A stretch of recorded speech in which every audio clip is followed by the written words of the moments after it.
Radio जयघोष के कार्यक्रम कला यात्रा में आप सभी दर्शकों और सुधी श्रोताओं का हार्दिक अभिनंदन करता हूं। मैं जेपी पांडे।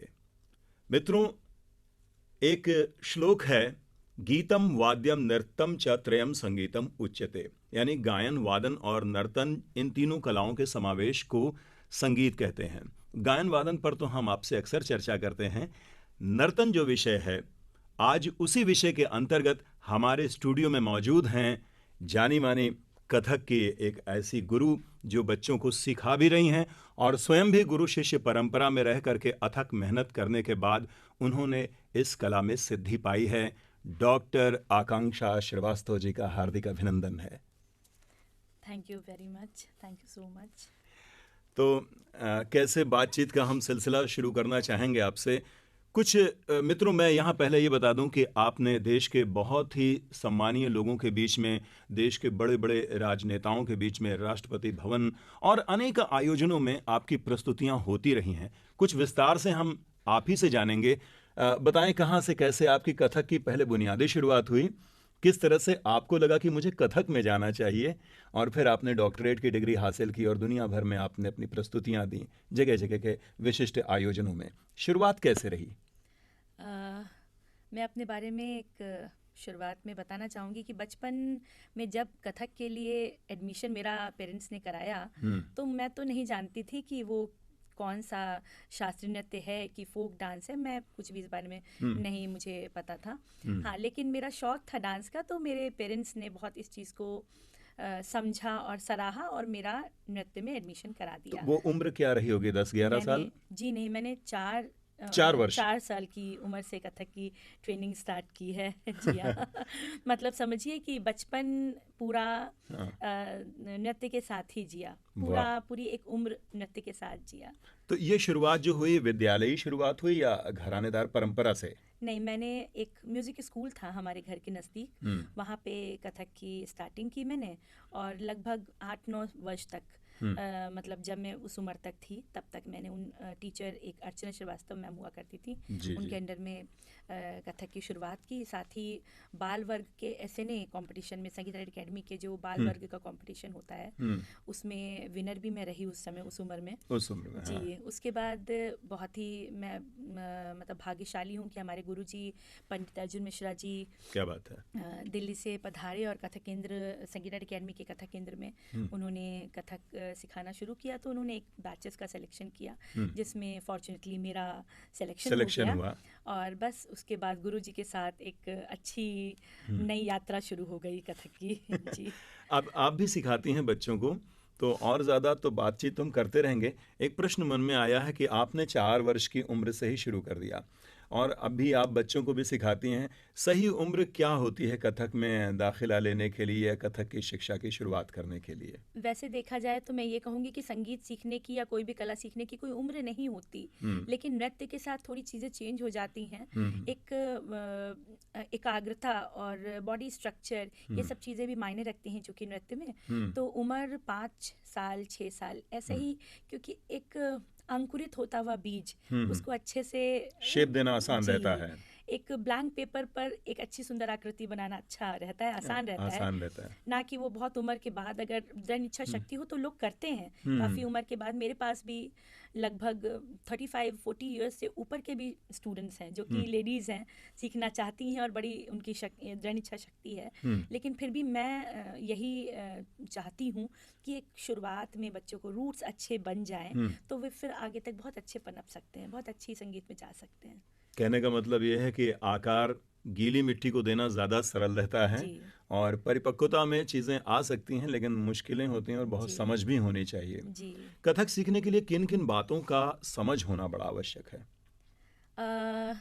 कथक के लिए देखिए, एक तो शुरुआती अच्छी हो जाए, अच्छा उनको सांस्कृतिक माहौल मिले बच्चों को, और ये बच्चे बहुत अलग और मेहनती होने चाहिए जो कि अपनी पढ़ाई के साथ कभी भी पढ़ाई को निगलेक्ट नहीं कर सकते आजकल के टाइम में। तो पढ़ाई के साथ साथ अपने डांस को भी लेके निरंतर एक रियाज, निरंतर साधना के साथ चल सकें, ये बहुत ज़रूरी है। जिसके लिए सबसे ज़्यादा मतलब बहुत ज़्यादा अहमियत रखता है एकाग्रता। एकाग्रता जी, बहुत मन आवश्यक का है। भटकाव बिल्कुल भी नहीं होना चाहिए हम्म। इधर उधर की चीज़ों में। ये हम्म। है कि और अगर वो उसके अंदर एक साधना का भाव आ जाए तो वो हम्म। लंबे समय तक सीख सकते हैं और अपने आप को अच्छे लेवल पे ला सकते हैं एज कथक कलाकार, एज कथक टीचर। हम्म। मैं तो यही मानती हूँ। जी।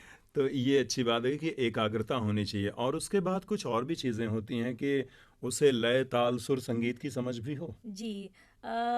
संगीत के लिए कहते हैं कि कलाकार बनाए नहीं जाते, कलाकार तो जन्मता है। जन्मता होते हैं। तो भगवान का अगर आशीर्वाद है तभी कोई संगीत करता है। सब हम्म। सब लोगों के अंदर चाह के भी वो नहीं हो सकता। तो हम्म। लय ताल सुर, ये तीन हम्म। चीज़ें ऐसी हैं जो बहुत स्फुटित मात्रा में, कम मात्रा में लेकिन होती है हम्म। इंसान में, जिसको कि सही जो मार्गदर्शन है ना हम्म। वो गुरु देता है। हम्म। तो यदि अच्छा गुरु मिल जाए तो उसके पोटेंशियल को, बच्चे के पोटेंशियल को समझ सकता है, उसको निखार सकता है। हम्म। तो ये एक बहुत ज़रूरी चीज़ है वाह। एक किसी भी बच्चे को अच्छे संगीत के क्षेत्र में लाने के लिए। जी। मित्रों, यहाँ पर हम एक विराम लेते हैं, और विराम के बाद डॉक्टर आकांक्षा श्रीवास्तव जी से इस बातचीत को हम और भी आगे बढ़ाएंगे। आप जुड़े रहिए रेडियो जय घोष के साथ। जय लौट आए हैं मित्रों हम उसी कार्यक्रम में जिसका नाम है कला यात्रा, और जिसे आप देखते और सुनते हैं रेडियो जय घोष पर। और हमारे बीच हैं कथक गुरु डॉक्टर आकांक्षा श्रीवास्तव जी। आपने बहुत सारी जगहों पर प्रस्तुतियां दी, बहुत गणमान्य लोगों के बीच मौका मिला, कुछ उस बातों को भी आप बताएं। मैं अपने आप को बहुत भाग्यशाली समझती हूँ कि मुझे राष्ट्रीय स्तर के और अंतर्राष्ट्रीय स्तर के बहुत सारे फेस्टिवल्स में परफॉर्म करने का मौका मिला। और जिसमें मेरे लिए सबसे मेमोरेबल तो 2007 में राष्ट्रपति भवन में जी वाह, डॉक्टर एपीजे अब्दुल कलाम क्या बात जी है। के समक्ष हमने अपनी प्रस्तुति दी। साथ ही मैंने अपने बहुत सारे स्टूडेंट्स को भी उसमें परफॉर्म कराया। बहुत अच्छा एक इन्वायरमेंट था, सर का साथ, सर का आशीर्वाद मिला, और साथ ही उन्होंने सम्मानित भी किया। तो ये मेरे लिए बहुत बड़ी उपलब्धि मैं समझती हूँ। उसके साथ ही साथ चूँकि मैं अभी पिछले कुछ 3 साल के लिए आईसीसीआर की तरफ से दुशानबे ताजिकिस्तान में एज कथक लेक्चरर कम परफॉर्मर अच्छा, पोस्टेड थी। क्या बात है, उस बीच वाह। भी बहुत सारे अच्छे गणमान्य अतिथियों के सामने मुझे परफॉर्म करने का मौका मिला, जिसमें से सुषमा स्वराज जी, क्या बात है जी। और नितिन गडकरी जी, ओह, जो अभी विदेश मंत्री हैं, एस जयशंकर जी, जी। और काफ़ी अच्छे, और सबसे प्रमुख पूर्व राष्ट्रपति ये हमारे कोविंद जी, रामनाथ कोविंद जी के सामने भी मैंने परफॉर्मेंस दी। तो जिसको उनका ये कहना था कि मुझे ऐसा लग रहा है कि मैं अपने भारत देश के किसी ऑडिटोरियम में बैठ के परफॉर्मेंस देख रहा हूँ। उनको इस चीज़ का अनुभव हुआ कि जैसे लगा कि एक बिल्कुल जैसे भारत में कोई कार्यक्रम होता है और उसमें जिस तरीके की एक वाइब्रेशंस मिलते हैं, सांस्कृतिक माहौल बनता है, बिल्कुल उन्होंने वो वही फील किया वहाँ पे दुशानबे ताजिकिस्तान में। ये हम लोग के लिए बहुत अच्छा कॉम्प्लीमेंट था जी। हम ये मानते हैं कि एक कलाकार हो या एक क्रिकेटर हो, उसे प्रतिदिन एक नई पारी की शुरुआत करनी होती है और हर दिन अपने आप को साबित करना होता है। जब आप एक जनरल ऑडियंस के बीच होती हैं, कॉमन पीपल के बीच होती हैं, तो हो सकता है बहुत सहजता महसूस होती हो, लेकिन जहाँ पर ये लगे कि बहुत सारा प्रोटोकॉल है और बहुत सारे ऐसे गणमान्य लोग हैं, तो क्या अंदर से कुछ घबराहट, बेचैनी, हड़बड़ाहट भी होती है कि कहीं कोई चूक ना हो जाए कहीं? देखिए, प्रेशर तो रहता ही है। हाँ। किसी भी मिनिस्टर्स वगैरह, ये बहुत अच्छे कोई डेलीगेशंस के सामने परफॉर्म करने का, लेकिन चूंकि मंच पर एक बार जब कलाकार उतरता है ना, तो फिर वो और उसकी कला, उसके अलावा कोई ऐसा होता नहीं है जो, मुझे नहीं लगता कि, मैं ये सोचती हूँ कि सामने ऑडियंस इसीलिए दर्शकों को सामने बैठाया गया है क्योंकि हम उस लायक, अगर हमें समझा गया है अपनी कला को दिखाने के लिए, तभी दर्शक सामने हैं हमारी कला को सराहना देने के लिए, उनकी प्रशंसा करने के लिए। और हम तभी हैं मंच पर क्योंकि हमें अपनी जो सालों साल की हमने साधना की है, वो इस लायक हमें समझा गया कि हम अपनी प्रस्तुति दे सकें उनके सामने। तो मैं सोचती हूँ कि यही काफ़ी उल्लेखनीय या प्रशंसनीय बात है। बहुत बड़ी बात है। और वैसे भी जब हम तो कुछ जगहों पर जब हम पहले प्रस्तुति अपनी देने के लिए जाया करते थे, जैसे संचालन करने का मौका मिला और बहुत सारे लोग होते थे, तो मुझे किसी ने बताया था कि आप फिर किसी को सामने मत देखिएगा, आप दूर जलती हुई एक लाइट देख लीजिएगा और उसे देखते हुए बोलिए तो आपको घबराहट कम होगी। खैर, बड़ी अच्छी बात आपने बताई। कथक में आपने जिस घरानेदार परंपरा से शुरुआत की, आपके गुरु पंडित अर्जुन मिश्र जी जी रहे हैं, जी जो कि जी बहुत ही गणमान्य जी जी रहे जी हैं, और जी आज उस परंपरा को उनके बच्चे भी आगे बढ़ा रहे हैं जी और उनके शिष्य भी बहुत आगे बिल्कुल बढ़ा रहे सही हैं। कह रहे हैं आप। ये अनुभव आपको कैसा लगा? क्योंकि वो भी एक बहुत बड़ा नाम। बिल्कुल, मतलब मैं तो सोचती हूँ कि मेरा जीवन बदल गया जब से हमें गुरुजी का सानिध्य मिला। हम्म। और अगर मेरे जीवन में गुरुजी ना आते तो आज मैं इस मुकाम पर ना होती। हम्म। जो कुछ भी मैं कर पा रही हूँ वो हम्म। मेरे गुरुजी का आशीर्वाद है, उनकी प्रेरणा है और मेरे पेरेंट्स का आशीर्वाद है। तो ये सब विद्यालय ही रहा, या फिर आपने परोक्ष रूप से उनसे गुरु शिष्य परंपरा में भी जी, ली? मैंने गुरुजी से गुरु शिष्य परंपरा में नृत्य सीखा है। अच्छा। जी, साथ ही साथ कथक केंद्र की स्टूडेंट रही हूँ मैं, हम्म। बट वो कुछ वर्षों तक था। उसके बाद हम्म। गुरुजी के साथ लगभग 15 साल में कहूँगी, 15 साल गुरुजी के सानिध्य में मैंने सीखा। और हम्म। साथ ही साथ उनका आशीर्वाद बाद में भी मैं गाइडेंस लेती रही। और हम्म। खुद को थोड़ा इस्टेब्लिश करने के लिए मैंने अपने भी क्रिएशंस, अपनी चीज़ों को भी थोड़ा बनाने की कोशिश की, हम्म। जिसमें गुरुजी बहुत मेरी बहुत मतलब अप्रिशिएट करते थे हम्म। गुरुजी मेरी बनाई हुई चीज़ों को। जैसे मैं आपको एग्जांपल दूं, हम्म। मैंने चित्रांगदा नामक एक डांस बैले बनाया था हम्म।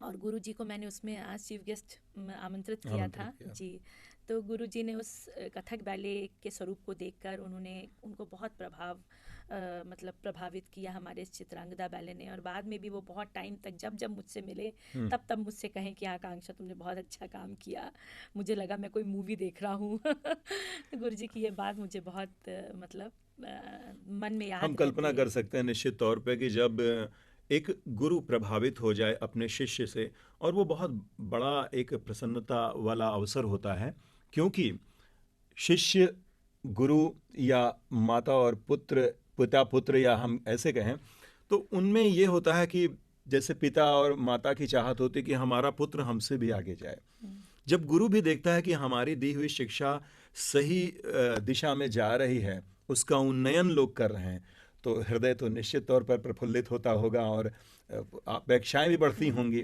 बिल्कुल, गुरुजी से प्रशंसा पाना बहुत बहुत बड़ी बात है। बड़ी बात है। क्योंकि हाँ जी, क्योंकि उनसे जो हम लोगों ने जिस तरीके से बहुत सख्त ट्रेनिंग के साथ सीखा, हम्म। तो वो उनका एप्रिसिएशन बहुत छोटा छोटा सा होता था। हम लोग उम्मीद करते थे कि गुरुजी आज हमारी तारीफ करेंगे। ये बात आपने बहुत अच्छी कही। मैं भी कहीं से एक चीज़ को जोड़ रहा हूँ कि हमारे कुछ मित्र यार जो संगीत सीखा करते थे, एक गुरुजी थे, अभी वो नहीं है दुनिया में, तो हम लोग सोचते थे कि ये मेरा मित्र बहुत अच्छा गा रहा है, तो गुरुजी ने तारीफ बिल्कुल नहीं की।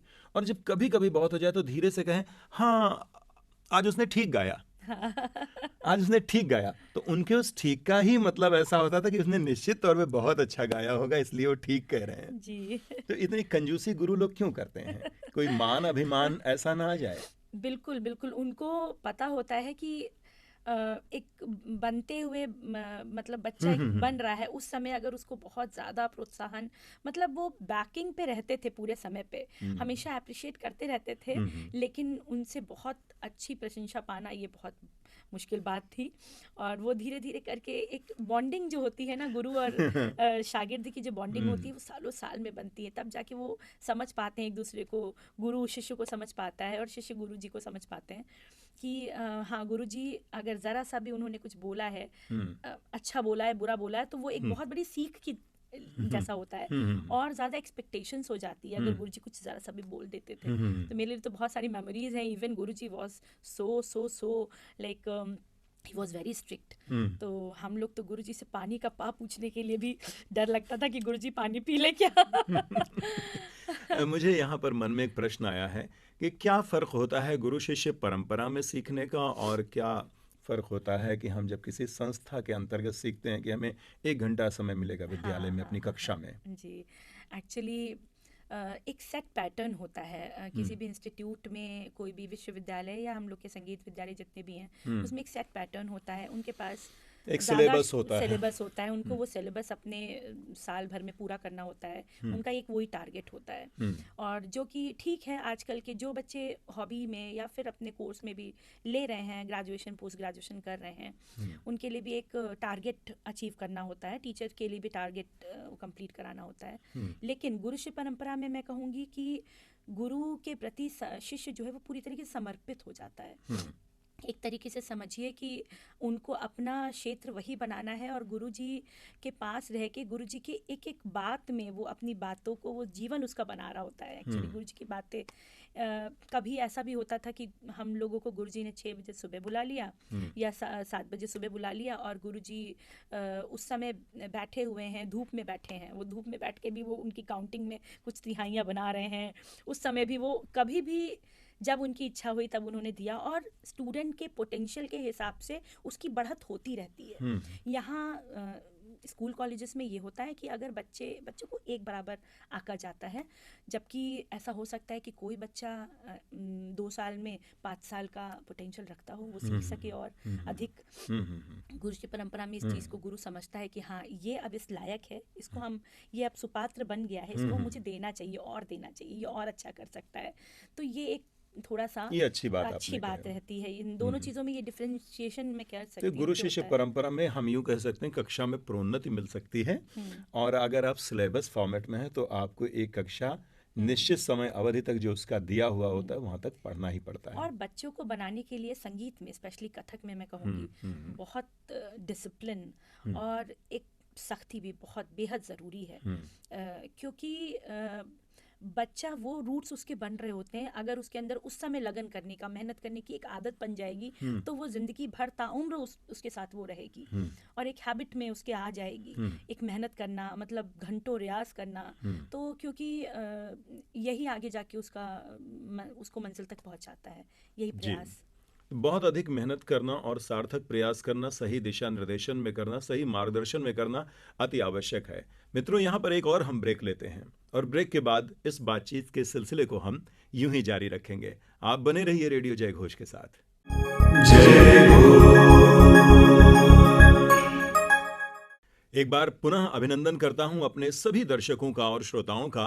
कार्यक्रम कला यात्रा में हमारे बीच में हैं डॉक्टर आकांक्षा श्रीवास्तव जी, और परिचय तो हम आपको पूर्व में दे ही चुके हैं। अब हम आपसे ये जानेंगे कि आप एज ए गुरु कितने स्ट्रिक्ट हैं। फ्रैंकली स्पीकिंग मैं नहीं हूँ। मैं होना चाहती हूँ। लेकिन मैं सच बताऊं कि बहुत साल हो गए सिखाते हुए, लगभग 15 से 20 साल, शायद उससे ज़्यादा भी हो गया होगा। लेकिन मैंने अपने गुरुजी से जो सिखाने में जो उन्होंने जितनी भी सख्ती रखी थी, वो मैंने पूरा प्रयास करती हूँ मैं अपने बच्चों को उसी तरीके से सिखाने की, अपनी तरफ से पूरा 100% करने की, और साथ ही उनसे भी थोड़ी उम्मीदें रखती हूँ। लेकिन आजकल की जो युवा पीढ़ी है या आजकल के जो बच्चे हैं, वो उस तरीके से नहीं सीख सकते, उनके अंदर उतना पेशेंस नहीं है जैसे हम लोगों ने अपने गुरुजी की डांट गुस्सा बर्दाश्त किया, और लगा एक रोज़ मार खाते थे, दूसरे दिन फिर अपनी मम्मी से कहते थे मम्मी मैं नहीं जाऊंगी, गुरुजी मारते हैं। मेरी मम्मी कहती थी नहीं नहीं बेटा, वो इतना प्यार भी देते हैं, इतना अच्छा सिखाते भी हैं, तुम्हें जाना चाहिए। फिर दूसरे दिन चले जा रहे हैं। तो वो जो जितना हमने गुरुजी, वो जो गुस्सा था ना, वही समझिए कि हमें आशीर्वाद के रूप में मिला है।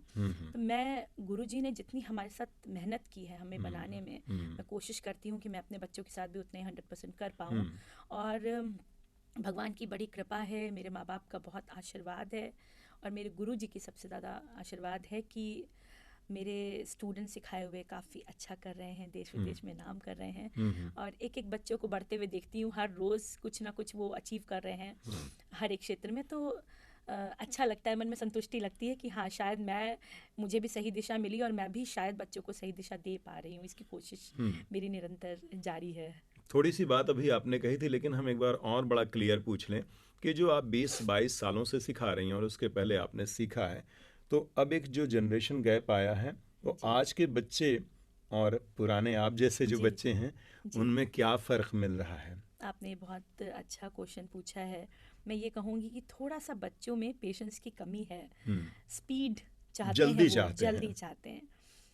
वो होता है ना, जितना पकाया जाएगा उतना सुंदर, उतना अच्छा बनेगा खाना, वैसे ही है। थोड़ा जल्दी में है बच्चे, लेकिन फिर भी मैं ये कहूँगी कि अगर 20 बच्चे आपके पास हैं तो उसमें से शायद 4-5 ही ऐसे होते हैं जो बहुत डिवोटी होते हैं, आगे तक ले जाते हैं। लेकिन हमें वो सुपात्र बनाना पड़ता है। अच्छा, हमें ये हमें जिम्मेदारी आप जी गुरुजनों पर है। जी, उसको धीरे धीरे उसका मन भ्रमित ना हो, वो एक निरंतर प्रयास करता रहे, एक मोटिवेट करना पड़ता है बच्चों को कि हमें सुपात्र उस तरीके का मिले कि हम अपना ज्ञान उनको दे सकें, वो इस लायक बने। अगर वो इस लायक नहीं होंगे तो हम चाह के भी कुछ नहीं कर पाएंगे, और इस परंपरा को हम कैसे आगे लेके जाएंगे। जैसे गुरुजी ने हमारे साथ किया, तो वही हमारी जिम्मेदारी एक बन जाती है। तो हमें सभी को बराबर का ट्रेनिंग देते हुए, लेकिन उनमें से कुछ मोती चुनने पड़ते हैं कि हाँ, ये शागिर्द हैं जो कि हमें हमारा नाम आगे तक ले जाएंगे, हमारे गुरुओं का नाम आगे तक ले जाएंगे। तो ये चीज़ हमें खुद सोचनी पड़ती, ढूंढनी पड़ती है, बनानी पड़ती है। बिल्कुल। गुरु लोग भी देखा करते हैं कि हमारा कौन सा शिष्य कितना योग्य है, उसकी पैनी नज़र रहती है। जी। अब आपने निपुण किस वर्ष में किया था? मैं अभी एग्जैक्टली तो आपको यह नहीं बता पाऊंगी, फिर भी। और उसके बाद आपने डॉक्टरेट भी किया। जी जी। तो ये किए हुए कितने मान लेते हैं मोटा मोटा कितने वर्ष हो गए होंगे? डॉक्टरेट तो मेरा 2016 में हुआ है। जी। और निपुण तो मैंने काफ़ी साल पहले, लगभग 2004, 5, 6 हाँ, हो सकता है 2000 तक में किया हो। हाँ, क्योंकि उसके बाद मैंने निपुण के साथ साथ प्रवीण भी किया था। अच्छा। प्रयाग संगीत समिति प्रवीण करवाता है, 8th ईयर का कोर्स होता है वो। तो वो भी मैंने किया। उसमें मैं आपको बताऊंगी कि मेरा ऑल इंडिया मेरिट, मैंने फर्स्ट मेरिट थी जी। तो आप बड़ी अव्वल रही, चूंकि आपने बताया कि चाहे बाल वर्ग हो, चाहे किशोर या युवा वर्ग हो, आपने सब में अपनी अच्छी प्रस्तुतियां दी और उसमें श्रेष्ठ स्थान हासिल किया है। तो ये जो हमने सारे प्रश्न पूछे, हम ये जानना चाहते हैं कि पहले आप बहुत शायद कथक में जो मेहनत होती थी, और अब कितना रियाज है आपका? क्या बच्चों के साथ अधिक मेहनत पड़ रही है या कुछ भार हुआ है हल्का? नहीं, मैं ये कहूँगी कि शायद मेहनत बढ़ गई है। और अच्छा। क्योंकि एज कलाकार मैं आपको बताऊंगी कि खुद का करना आसान होता है, और किसी को करवाना, किसी को सिखाना वो बहुत मुश्किल बात है जी। तो मैं ये सोचती हूँ कि मेरा अपना रियाज तो स्टूडेंट्स के साथ चलता ही रहता है। मतलब घंटों ही मेरी क्लासेस चलती हैं। कभी कभी स्टूडेंट कहते हैं मैम अब लेट हो रहा है, मुझे जाना है। तो चूँकि मैंने आपको पहले बताया ऑनलाइन ऑफलाइन सारी क्लासेस हैं मेरी, तो वो तो संगीत तो पूरा दिन चलता रहता है, लेकिन सिखाना अधिक मुश्किल है, ना कि मतलब करने से अधिक मुश्किल है मैं कहूँगी।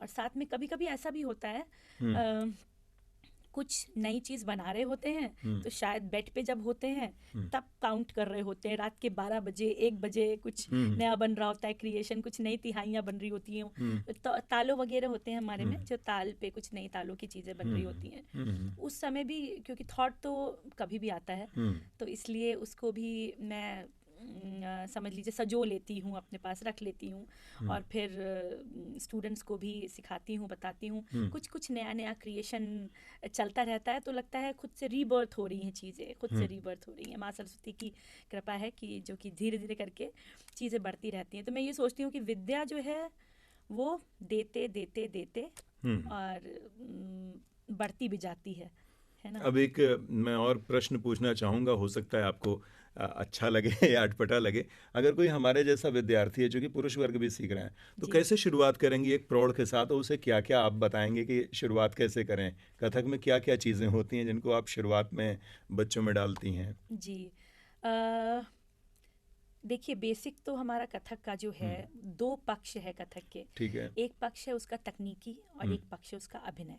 ये 2 चीज़ों से मिलकर कथक बना है। बोलते हैं ना कि कथा कहे सो कथिक कहावे। तो पहला जो हमारा कथक का रूप था वो कथावाचन शैली था। बाद में मुगल स्टाइल जब आया, मुगल कथक आया लखनऊ दरबारों में, तो वो एक उसमें तकनीकी पक्ष जुड़ता चला गया, चमत्कारिक पक्ष जुड़ता चला गया। आज का जो रंगमंचीय कला है वो दोनों चीज़ों को मिलाकर बनी हुई है। अच्छा। तो ये होता है कि धीरे धीरे उम्र के साथ अगर कोई बड़ा सीख रहा है तो कुछ को बहुत टेक्निकल में अच्छा लगता है, कुछ को फुटवर्क अच्छा लगता है, कुछ को भ्रमरी जिसे चक्कर बोलते हैं वो अच्छा लगता है, और कुछ का जो जॉनर होता है वो अभिनय होता है। तो आजकल जैसे कुछ बड़ी उम्र की लेडीज हैं तो वो थोड़ा अभिनय में उनको ज़्यादा वो होगा, मन करेगा, ना कि उनको मैं 1 घंटे तत्कार के लिए बोल दूं कि चलो तत्कार करो 1 घंटे, तो शायद ये वो ना कर तत्कार क्या सके। है? तत्कार पैरों की क्रिया को, पद अच्छा, संचालन को, पद संचालन को जी, तत्कार तत्कार कहते कहते हैं। हैं ये जी। कैसे होता है? मतलब ता थई थई तत ऐसा करके कुछ बिल्कुल सुना है मैंने बिल्कुल, कहीं। ता थई तत आपने सही सुना यही है है। जी। ये हमारे तत्कार की बेसिक बोल है। अच्छा, तो इसी के बहुत सारी वैरायटी, बहुत सब नया नया तो चीज़ें हम बनती थई रहती थई हैं। तत्ता भी तो बोल सकते हैं, लेकिन ता थई थई तत क्यों जो बोलते हैं? एक्चुअली हम ये बताएंगे कि शास्त्रीय नृत्य है और एक परंपरा है, उसकी मतलब एक शुद्धि है, अच्छा। हम डिसाइडेड है कि यही बोल है, तभी वो शास्त्रीय है। अगर शास्त्र सम्मत ना होता तो वो फिर शास्त्रीय ना कहलाता। तो सब कुछ एक डिसाइडेड है, प्री डिसाइडेड है, जो हमारे बड़े विद्वानों ने लिख के गए हैं। कथक के 3 वर्ण होते हैं, ता, थे और तत्। इन 3 ता वर्णों थई से और तत। जी, इन 3 वर्णों से पूरा कथक की रचना, बोलों की रचना हुई है, जिसमें कुछ तबले के बोल ऐड हुए हैं, कुछ पखावज के बोल ऐड हुए हैं। अच्छा।